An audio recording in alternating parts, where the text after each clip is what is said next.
worried about your image there. What is the Mighty IKEA? Well, to tell you the truth, my name was, my original stage name was Roger Jean. Right. Yeah. But because of the music I was doing, I wanted to come with a different approach. So a different style of music, changing the body. Do you know what I mean? Because I was more slimmer than I started training up.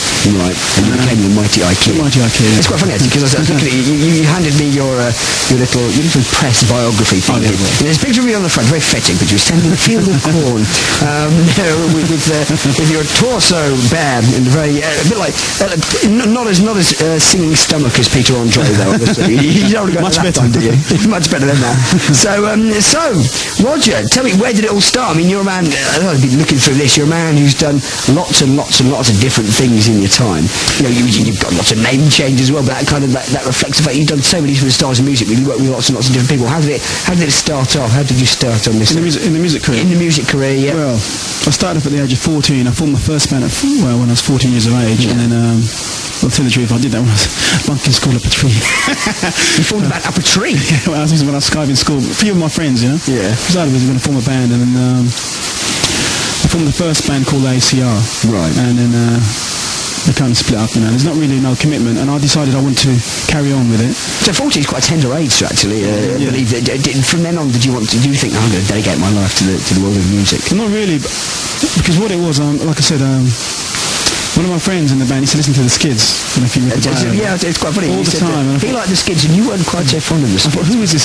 Who are these guys? You know? And like, eventually, I must admit, I mean, because I'm Stuart Adamson. I do appreciate he's good country as well. Yeah, he's a good guitarist, and I must admit, I mean, I've always admired him, and in a way, I mean, he inspired me to pick up the guitar, and from there I played with Gregory Isaac. I've done session work with Gregory Isaac, Misty and Roots, the Armory Show. It's quite funny you're saying that you've also worked with Richard Jobson as well from... Oh yeah. Did you tell him that you didn't like his band? No, I didn't tell him. No, that's all right.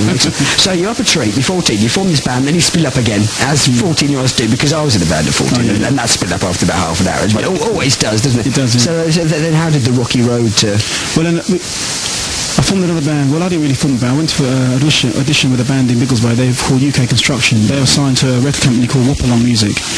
And then they really spun a single called Virgin Girl, and it didn't really get nowhere. But how disappointing is it when you're quite young, you've got into a studio, you recorded a single, you've got a deal, you've released this record, and then it doesn't really... How does that feel when you thought, right, the doors are opening to fame and fortune, it doesn't quite... Well, I was so young at the time, I didn't really care. At the time, I didn't really care, really. All I really wanted is release a record, but at the same time, I wanted to do my own stuff. It wasn't really my own stuff I was doing, that's why I decided to go solo. So from like 1989, I signed with a record company called HKP Productions, and they're based in London. Right. And I released a single called Memories of the Golden Dream, which got to 97. 97. And then I went on tour with the Diva. Oh, Soul Queen of Diva. Yeah, big European tour, and did quite a few shows. Was that a bit of an eye-opener? Was it going around Europe with her? Yeah. I really did enjoy it. Did she teach you a few things? Well, all she really did is give me more advice, Yeah. Than that. I mean, I didn't really get to speak to her a lot, because the manager. Yeah, well, what is it like? Actually, it's quite intriguing to we meet lots of people who are actually headlining tours, but when you're actually going on tour with somebody, everybody imagines you're big pals, you're hanging out in the dressing room with her. What's it actually like when you're supporting somebody on a big international tour? Well, I mean, I enjoyed it a lot, and I think Diva, she's a great singer. I mean, she's done quite a few things, hasn't she? But I mean, I did really get to speak to her a lot, really. Because the management company. I mean, because I was in the dressing room, and she was in the next dressing room. And I was on stage first, and then I was doing my show, and then just go ahead. Do you think when it comes to the time when you're on a big European tour and you've got people lackeys following you and you've got somebody supporting you, will you go and watch? Do you think it's important to actually go and watch the other people who are actually out with you, to encourage them and stuff? Well, if they want advice, I'd help them.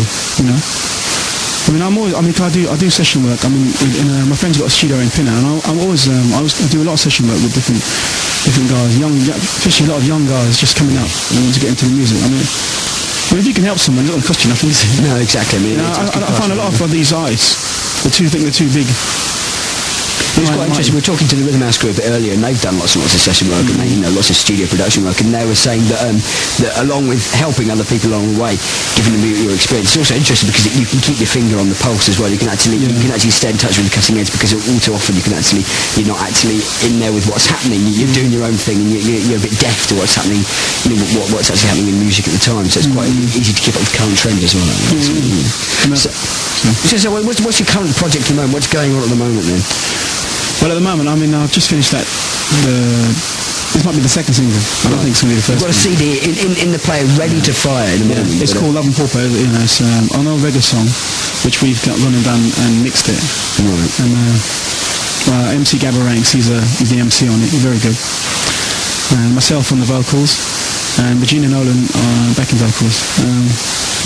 These people are quite well known. Like Gabba Ranks, he's played with Misty and Roots, and his brother's a session man.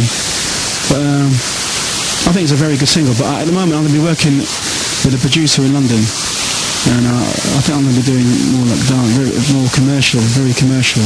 Because you've done lots and lots of things. You start, let's say, start off with somebody who's in about like the Skids, and you've gone across the whole of the musical spectrum. Soul, blues, that kind of stuff. So you want to go into a bit more kind of cutting edge kind of stuff, don't you? Yeah, really. Because tell you the truth, I've always, my biggest influence probably is my brother Tony. Because he's always inspired me in the music to keep it up. When things get hard, because every musician reach hardship. You don't always get work. But sometimes you think you're packing it in and just getting a job, full-time job.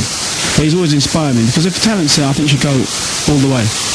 I think, and I think that you get a lot of people saying that when you're good, you're going to get there. But I think you just go forward, just keep it up. It's quite a difficult industry to actually make a living in, isn't it? It's very difficult. And as a session chap yourself, it's all to do with contact, isn't it? And people Yeah, I think that's what it boils down to. That's what it really is, I think. What kind of stuff are you listening to at the moment? Certainly your brother's your inspiration, but what kind of people who inspire you at the moment to keep that going there and making music? Because there must be something that kind of fires you up. Like I said, I like all kinds of music. I was brought up upon reggae. Roy, Dillinger, and Bob Marley.